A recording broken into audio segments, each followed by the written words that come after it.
The cooking mystery চ্যানেলে সবাইকে স্বাগত জানাচ্ছি আচারি আলুর দমের রেসিপিটি দেখার জন্য। শীত চলেই এসেছে আর বাজারেও নতুন আলু উঠে গেছে। আপনারা নতুন আলু দিয়ে খুব সহজেই এই আচারি আলুর দম রেসিপিটি তৈরি করে নিতে পারবেন। তো চলুন দেখে নেওয়া যাক আজকের নতুন আলু দিয়ে আচারি আলুর দমের রেসিপিটি। আচারি আলুর দম তৈরি করার জন্য প্রথমেই আমরা একটি কড়াইয়ে পরিমাণ মতো সরিষার তেল দিয়ে দিচ্ছি, আর এখানে কিন্তু সরিষার তেলই ব্যবহার করতে হবে।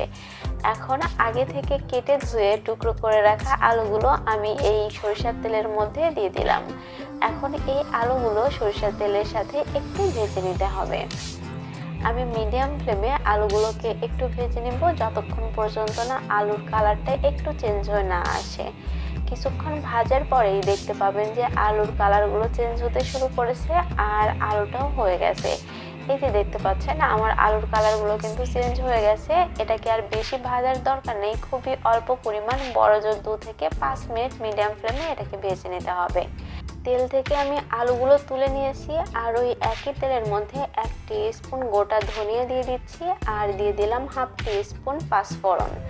এখন সমস্ত কিছু খুব ভালো মতো নেড়ে চেড়ে একটি ফোড়ন তুলে নিতে হবে আর এই পর্যায়ে চুলার আঁচ মিডিয়াম ফ্লেমেই রাখতে হবে। এখন এই পাঁচফোড়নের মধ্যে দিয়ে দিতে হবে আগে থেকে কেটে রাখা পেঁয়াজ। আমি এখানে 1/2 কাপ পেঁয়াজ খুব কুচি করে কেটে রেখেছিলাম, সেটা দিয়ে দিলাম। এখন সমস্ত কিছু খুব ভালো মতো একটু নেড়ে চেড়ে কষিয়ে নিতে হবে আর এই পর্যায়ে লবণ ব্যবহার করতে হবে। আমি এখানে স্বাদ মতো লবণ দিয়ে দিলাম। এভাবে লবণ দিলে পেঁয়াজটা খুব তাড়াতাড়ি পানি ছেড়ে দিবে আর পেঁয়াজ সফট হয়ে আসবে। এখন খুব ভালো মতো একটু কষিয়ে নিতে হবে। পেঁয়াজ যখন সফট হয়ে আসবে ওই পর্যায়ে দিয়ে দিতে হবে আদা। আমি এখানে 1 টিস্পুন আদা দিয়ে দিলাম। বাজারে আপনারা এই আদা খুব সহজেই কিনতে পেয়ে যাবেন, সেটা এখানে ব্যবহার করতে পারেন। আর এখানে আমি একটি মিশ্রণ তৈরি করে রেখেছিলাম। এখানে আমি একটা টমেটো আর 2টা শুকনো মরিচ আর 1 টিস্পুন গার্লিক পেস্ট করে রেখেছিলাম, সেটা দিয়ে দিলাম। এখন আমি এর মধ্যে দিয়ে দিচ্ছি 1/2 টিস্পুন হলুদের গুঁড়া আর দিয়ে দিচ্ছি 1 টিস্পুন লাল মরিচের গুঁড়া। আমি এখানে কাশ্মীরি লঙ্কার গুঁড়াটা ব্যবহার করেছি, আপনারা নর্মাল মরিচের গুঁড়াও ব্যবহার করতে পারেন। আর দিয়ে দিলাম ভাজা ধনিয়ার গুঁড়া আর ভাজা জিরার গুঁড়া। এখন সমস্ত কিছু খুব ভালো মতো মিডিয়াম ফ্লেমে কষিয়ে নিতে হবে যতক্ষণ পর্যন্ত না মশলা থেকে তেল ছেড়ে দেয়।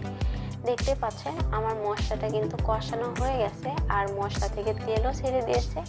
ঠিক এই পর্যায়ে দিয়ে দিতে হবে আগে থেকে যে আলুগুলো আমি ভেজে রেখেছিলাম সেই আলু। আমি সমস্ত আলুটাই দিয়ে দিচ্ছি। এখন এই আলুগুলো মশলার সাথে খুব ভালো মতো একটু কষিয়ে নিতে হবে। মিডিয়াম ফ্লেমে আমি মশলার সাথে আলুগুলো কষিয়ে নিব আর এটা কিন্তু হাই ফ্লেমে কষাতে যাবেন না, তাহলে আলুগুলো কিন্তু পুড়ে যাবে, তখন এই আচারি আলুর দমটা ভালো হবে না। আমি খুব ভালো মতো নেড়ে চেড়ে কষিয়ে নিচ্ছি আর এখন এর মধ্যে দিয়ে দিচ্ছি আচার। এখানে আমি চালতার আচারটা ব্যবহার করেছি, আপনারা যে কোনো আচারই এখানে ব্যবহার করতে পারেন। আর স্বাদ অ্যাডজাস্ট করার জন্য দিয়ে দিলাম 1 টিস্পুন চিনি। এখন সমস্ত কিছু আরও একবার নেড়ে চেড়ে মিশিয়ে নেওয়ার পালা। এই আচারি আলুর দমটা রান্না করতে আপনার বড় জোর 15 থেকে 20 মিনিট সময় লাগবে আর এটি খেতে কিন্তু বেশ মজার হয়ে থাকে। অল্প সময়ে খুব ডেলিশিয়াস একটি রেসিপি। আপনারা অবশ্যই বাসায় একবার হলেও এই রেসিপিটি ট্রাই করবেন। আমার আলুগুলো খুব ভালো মতো কষানো হয়ে গেছে। এখন আলু সিদ্ধ হওয়ার জন্য আমি 1 কাপের মতো পানি দিয়ে দিলাম। এখানে কিন্তু পানির পরিমাণ নির্দিষ্ট নয়, আপনার আলুর পরিমাণ যদি বেশি হয় সেক্ষেত্রে কিন্তু পানির পরিমাণটাও একটু বাড়িয়ে নিতে হবে। আর আচারি আলুর দমে খুব বেশি গ্রেভি থাকে না, সে কারণে এখানে পানির পরিমাণটা একটু কমই ব্যবহার করতে হবে যাতে খুব ভালো মতো আলুটা সিদ্ধ হয়ে যায় আর খুব বেশি ঝোলও না থাকে। এই যে দেখতে পাচ্ছেন আমি 5 মিনিট জাল করে নিয়েছিলাম মিডিয়াম ফ্লেমে, তারপরে আলুটা এই পর্যায়ে এসেছে। আমার আলুটা অলমোস্ট হয়ে গেছে, তেলটাও উপরে উঠেছে আর দেখতে পাচ্ছেন ঝোলটা কিন্তু অনেকটাই টেনে গেছে। এখন আমি এই আলুটাকে পরিবেশন করে নেব। আমাদের আচারি আলুর দম খাবার জন্য একদমই রেডি। এই আচারি আলুর দম আপনারা ভাত, রুটি কিংবা পরোটার সাথে পরিবেশন করতে পারেন। খুব সহজে আজকে আচারি আলুর দমের রেসিপিটি আপনাদের সাথে শেয়ার করলাম। আশা করছি আজকের রেসিপিটি আপনাদের ভালো লেগেছে। যদি আজকের রেসিপি ভালো লেগে থাকে তাহলে আমার চ্যানেলটি সাবস্ক্রাইব করার অনুরোধ রইল। পাশে থাকা বেল আইকনটি প্রেস করবেন যাতে আমি কোনো ভিডিও আপলোড করলে সাথে সাথে তার নোটিফিকেশন পেয়ে যান। যারা আমাদের ফেসবুক পেজ থেকে দেখছেন ফেসবুক পেজটা ফলো করবেন। একটা লাইক করবেন, কমেন্টস করবেন আর অবশ্যই শেয়ার করতে ভুলবেন না।